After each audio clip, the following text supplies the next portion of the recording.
കൂരുകുഴി 18 മുറിയിൽ കാനയുടെ സൈഡ് ഇടിഞ്ഞ് പിക്കപ്പ് വാഹനം കാനയിൽ കുടുങ്ങി. വീട്ടിൽ നിന്ന് വാഹനം റോഡിലേക്ക് വളയ്ക്കുന്നതിനിടെയാണ് കാനയിൽ പുറകുവശത്തെ ടയർ ഇരുന്നത്. ഇതോടെ വാഹനത്തിന്റെ ഒരു ഭാഗം കാനയിലേക്ക് താഴ്ന്ന് കുടുങ്ങുകയായിരുന്നു. കുന്നത്ത് വീട്ടിൽ സബിലിന്റേതാണ് വാഹനം. രാവിലെ 9 മണിയോടെ മത്സ്യബന്ധന ഉപകരണങ്ങളുമായി പോകുന്നതിനിടെയാണ് വാഹനം കാനയിൽ കുടുങ്ങിയത്.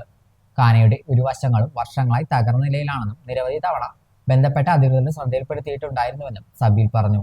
അപകട സാധ്യത കണക്കിലെടുത്ത് കാന അടിയന്തരമായി പുതുക്കി നിർമ്മിക്കാനുള്ള നടപടികൾ സ്വീകരിക്കണമെന്ന് നാട്ടുകാർ ആവശ്യപ്പെട്ടു. ഇതിപ്പോ ഇന്ന് കാലത്ത് സംഭവിച്ചത് ഈ കാന ദുർബലമായിട്ട് ഒരു കുറച്ച് നാളായി.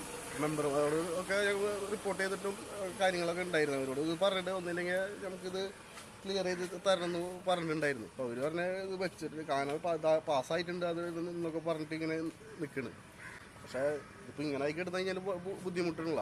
അപ്പോൾ ആ വീട്ടിൽ തന്നെ ഒരു പ്രഗ്നൻ്റ് ആയിട്ടുള്ളൊരു പെൺകുട്ടി ഉള്ള വീടാണ് ആ വീട്ടിൽ. ആ വീട്ടിലേക്ക് പോണ വഴി നോക്കിയാൽ പെട്ടെന്ന് അത്യാവശ്യം വന്ന വല്ല ഇതൊക്കെ ആയി കഴിഞ്ഞാൽ അത് ഇടിഞ്ഞെടുക്കണം.